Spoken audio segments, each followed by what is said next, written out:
Okay, Trev and Jer, I've got this presentation recording for you because we went over a lot of stuff and I felt it'd be very difficult to keep you guys, I guess, up to date with what we're doing. Also, I think, Trevor, there's some action items for you in terms of some of the things we put together. We talked about actually bringing it to as a feature to the line, but we'll talk about that when we get into the presentation. We actually brought in a new team member, Kyle Mayer. He's a super high level engineer, works over 2G Engineering. They build motors that go to the bottom of the ocean, essentially. He's helping us out at a super great price with a lot of the basic board designs and getting those to essentially made for the future product. If we decided to do any custom controllers or anything, he would charge us for that. But again, I don't think the rate's going to be totally crazy.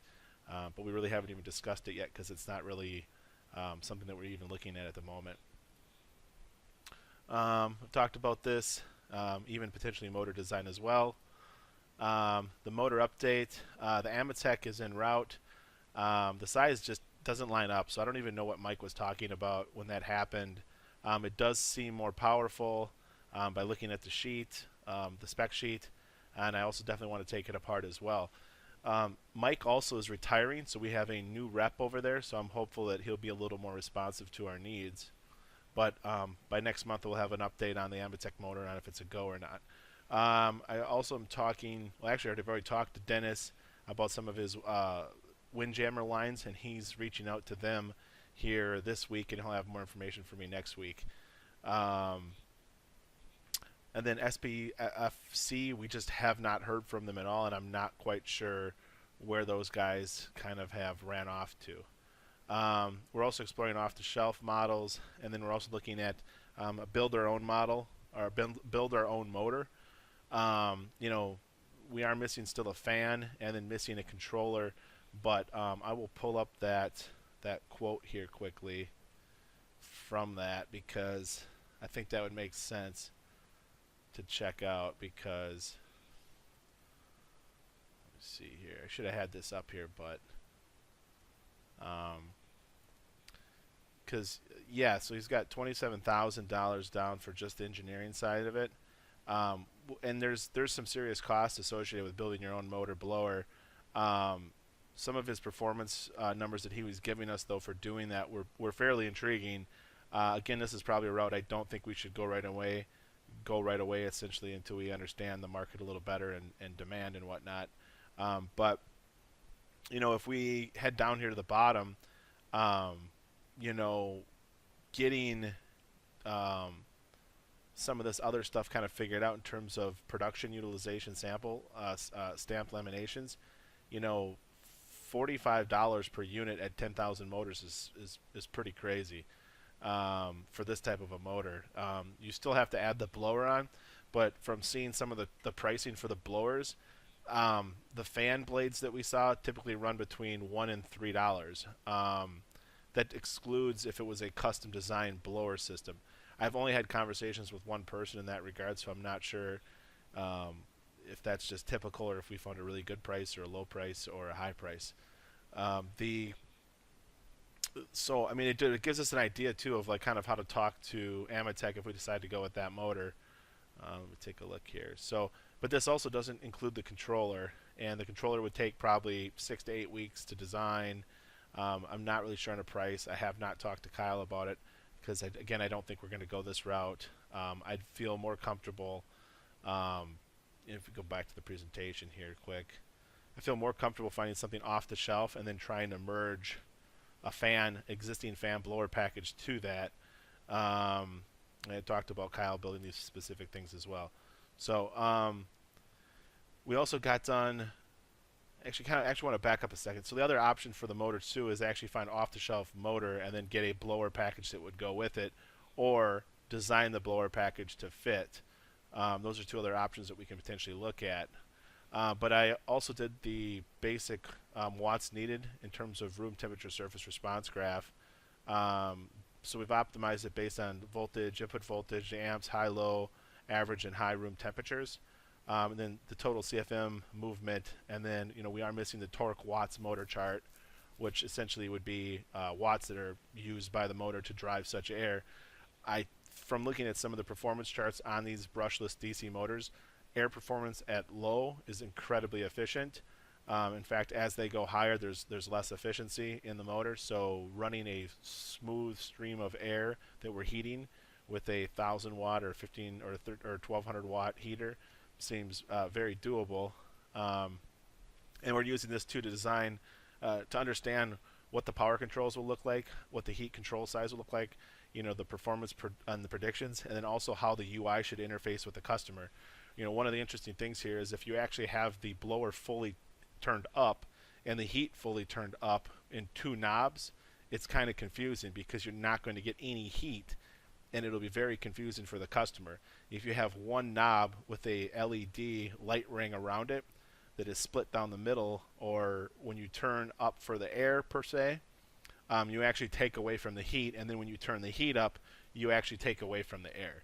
There's obviously theoretical maximums in the amount of watts that we have in the outlet, and we can't keep heating air and then moving more air at the same time. So I can kind of show you what that looks like. Here's what it looks like.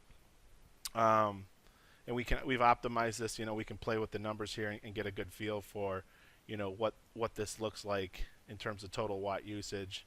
We can also do amps and things of that nature as well. This is watts, this is airflow, and this is in the DC here. This is watts from temp. Let me see required watts. Let me switch this to amps here. So we also can see the amps. Amps is easier typically to move, and we can also optimize for a specific range. So we even have a desirability graph here where we can see that our line here is essentially our performance line. So, obviously the motor is going to dump some heat into that airstream. So this is a safe kind of to get a feel for what, what it kind of looks like essentially. Again, it helps us shape the UX and the interfacing of the product. So that's that guy. Let me kill this guy. Save that. Let me see here. So that was the demo I just showed, and then the UX preliminary design. We have some stuff here that we've got.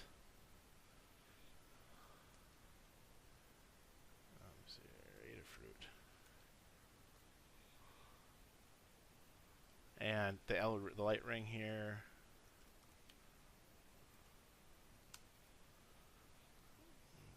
Let's see here.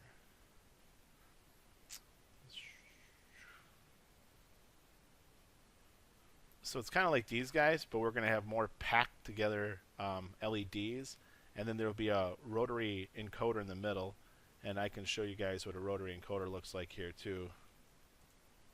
It's like this right here, but we have an LED version of it.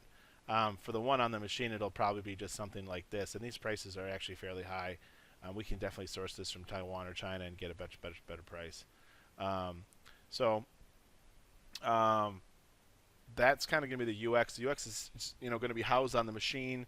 We also have 3 other buttons there that will save the state. So if you have a specific type of setup that you like, this will save that state. You can press and hold to save and overwrite the state. Press it once to load it back up in terms of where you're at. On the bottom of that, we've got some RJ9 connectors that will act as the connection ports for the triggers on the top of the stick, essentially. Let me just find that quick here. So let me bounce back the PowerPoint here so I'm not getting off.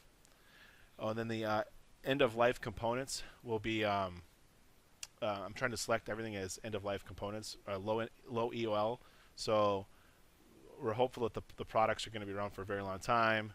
We talk about the LED light ring animating to show changes in terms of the product and where it is in terms of how much air you're moving to heat, or even diagnostics on the product as well. A rotary encoder, we talked about that. 3 push buttons, we talked about that.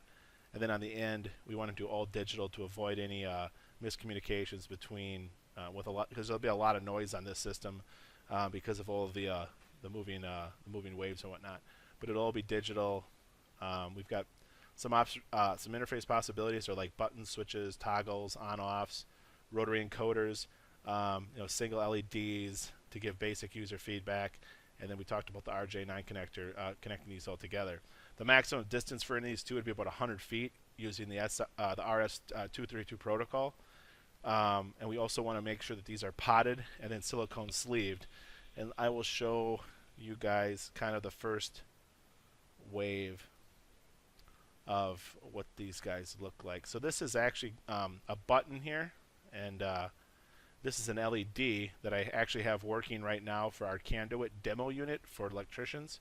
And we actually tape this to the end of the stick, and you can see here is the RJ9 port that it plugs into. This coiled wire, if you actually uncoil it a bit and then wrap it around the tube and then put some heat shrink tube around it, it actually makes it stick to the tube very, very nicely. Here's just to kind of give you a sizing example. Now this board, when I say it's potted, we would make a epoxy sleeve for it. It's essentially a mold, and then that mold would slide over the tip right about here on this unit, right where this chamfer is. We'd slide it down, and then we'd take a piece of silicone sleeve and we would slide it over the top. That would give you a nice transition over this electronics and the epoxy, and then onto even the hose, and then you just plug that guy in. Let me see here. So that is that guy right there. The question that we had for you, Trevor, specifically was, this could be used right now in our existing lines, so we could make the electronics to do that as well, if that's something you think would work. On the inside of this guy here, in this guy, we just have a basic relay, and we're running a voltage across it. This one is set up for essentially push to fire. And then when you set it down, when your finger leaves the button, then the machine turns off. We can do all kinds of things if you want with a simple microcontroller. One push turns it on. The next push takes it to medium. The next push takes it to high. Or you could fire 2 motors. But Aaron was not sure if this would sell or not, but he wanted to get your take on it. I personally would like to see us start selling this, because we can start making this product right now and getting it out there and generating some new sales. And I guess just making more money. We're also testing electronics and theory before we roll out a much more expensive machine. So I feel like it's a good stepping stone, and I think it does bring some value, because it's pretty cool using it on the end of the tube, and you've got a 10-foot hose there. Now you're not having to go back and forth to the machine. So that is essentially that guy. We'll go back to this picture here. See, just saw the example. Some of the stuff we're finding for the UX, though, is there really isn't a lot of stuff on the end of the stick for this. We talked about potting, and that would be for strength, waterproofing, and then we need to do some destructive testing to see what kind of abuse these things can take. But it should be fairly significant. The silicone sleeves, basic protection on electronics, smaller runs, and we're going to try to make the molds in-house to save money, because we got quotes for each of these molds. The potting mold would be about $10,000, somewhere in that range, and then the silicone sleeves would be about $10,000, somewhere in that range as well.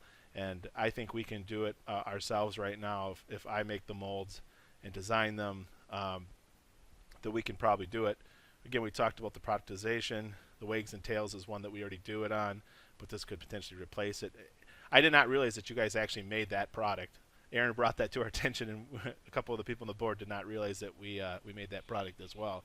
But the demo, we saw it. You can turn it on or off. Go back here. So that's that guy. But yeah, is there something else that I wanted? Yeah, so this is kind of one of the shells for one of the molds that I've been designing. So I think that this is a rough sketch. There's going to be some major changes to this already, but I think we could definitely try to do this in-house, and I think we can save, I don't know, probably 3/4 maybe of the cost is my guess. But again, I'd like to see us start selling these if we could, and get the basic, some of the basic electronics into the system, into our existing machines, and start selling that package as an upgrade. So Trevor, I definitely need some of your guidance on that guy. You can give me a call after you see this. So let me close that guy down. So last time we talked about the decibel levels, and that was a concern in terms of the noise of the machines. So I'm going to grab the Excel sheet here. So what I did is, I think I should have Excel sheet here. Hold on one second. Oh wait, no, it's in Google Docs here. Okay, cool. Um, so this is the feed info here, essentially. Um, Exhaust intakes, 6 inches from it, 12 inches, 24. We reached out to all of our competitors too. I love how the competitors all have round numbers, which means they're probably rounding up. I'm assuming they're rounding down more than likely. They're not really telling us too how they're actually testing it. So I don't know if that's at 2 feet, 3 feet, whatever. But they did say the ambient was 40, which we were not able to hit. As you can see in some of these, it's 54 because we're in a pretty loud shop that has a lot of equipment running most of the time. So it's very difficult to get it into a range. So regardless, though, we wanted to just see how we did. The red is our competition. The blue is, I mean, you can see here the cover with no caps is just Screamer. And then we've got the Fluffer, the Circuiteer. We're very, very loud right now compared to our competitors. The green one that you see was the one that I modified with about $1 worth of parts. And you can see now that we are the Canine Fluffer modified EP foamed is essentially the best in class. This one here is the Canine Fluffer fully blocked intake. So this, you'll see these different bars here are from, some of these are from the same particular unit. So essentially, again, that was the 6-inch, 12-inch, and then the 24-inch measurements. But ours kind of compares to this, compares to this, compares to this, compares to that. This is the low end here, but we are essentially shifted a good standard deviation above. So this the Canine Fluffer with the basic modification is significantly quieter. Another thing too, we're probably going to test just once. Well, actually, first let me just show you what that looks like. So we just took the Canine motor, moved it up to the front, and then we put. I can't really see this, but you can see the foam eggshell here. We cut it out for the electronics, and then this is wrapped around inside of the tube, a friction fit that you just slide in there, and then the orifice here is plenty big enough to let enough air go through. The performance test on this was a loss of about 1%, which was outside of the standard the air levels of our equipment anyway. So there was literally no change in performance, but a significant reduction in sound, probably by about 20%. Very sizable. And that's just with eggshell wrapped around the cylinder, and then elongating it. Hold on, elongating it a little bit by about half. And I'm not even sure. You might be able to do this in a half canister size. I'm not, or half a 2/3 or something. I'm not really quite sure. But it's interesting to note too, with these numbers, that our ambient sound sound was higher. So that's adding noise and energy into this equation. So, and also the other thing to consider too is the brushed motors are much louder than the DC brushless ones. That's something we just know as well. So the brushless motor will be better, and the ambient noise is higher. So literally, this isn't even an apples to apples test at this point. We are going to be clearly quieter or less noisy than any of the competition by a marginal level. Like, it will be sizable, I believe, when we're finished. So that's that guy. But another thing that caught my eye on some of the science journals that I am subscribed to is there is an acoustic Fano-like interface that came out here, and it talks about canceling a frequency of noise. Our machines make a random pattern across the 350 hertz all the way up to about the 550 hertz. It's fairly random noise kind of deal. But we have a device here that cuts the noise by about 95%, only on that one frequency. But still, if we were able to do that right in the middle of our product line, you would see a 10 to 15% improvement, which is significant because the factors of the log factors of the decibel system is when you're going up, it's going up by a factor, it's not linear. So it's multiple factors for every decibel level that we increase or decrease. So reducing by 10 to 50% is a sizable amount of energy being removed from the equation and much silenter machine. And they actually have this is a demo of it running. This is the lid right here, and then when they remove it, you'll hear how much louder it becomes.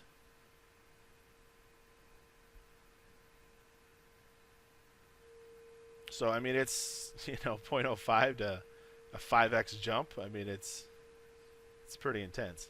So we're going to try to design one of these. I had Jim take a look at it, and he's kind of come up with the equations and whatnot to figure this out. We're going to try to make one because I think this is a great add-on as well. And Trevor, I'd like to get your input on that as well. If we can make this ring that you just plug into the back and that our faceplate goes over the top of it, I think you could sell those all day long.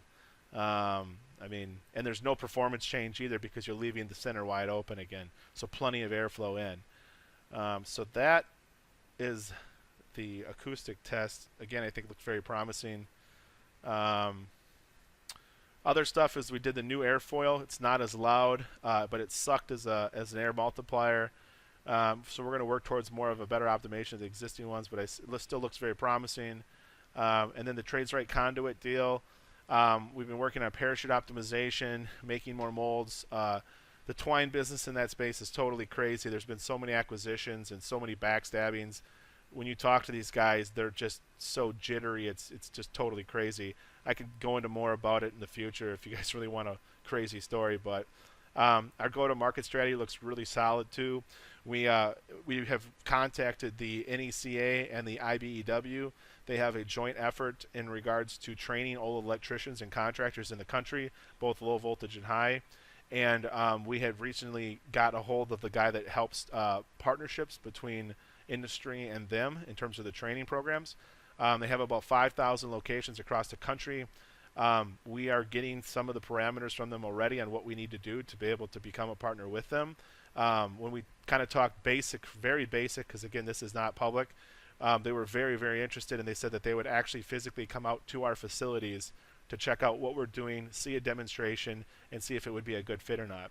If it is a good fit, they said that they would roll it out to all of their training facilities across the country, which could be anywhere from 3,000 to 6,000 additional canine fluffers that we would have to move in a fairly aggressive rollout.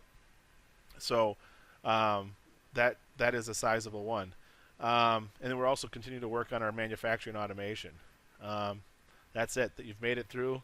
If you guys have any questions, hit me up via phone and we'll discuss them. Thanks, guys.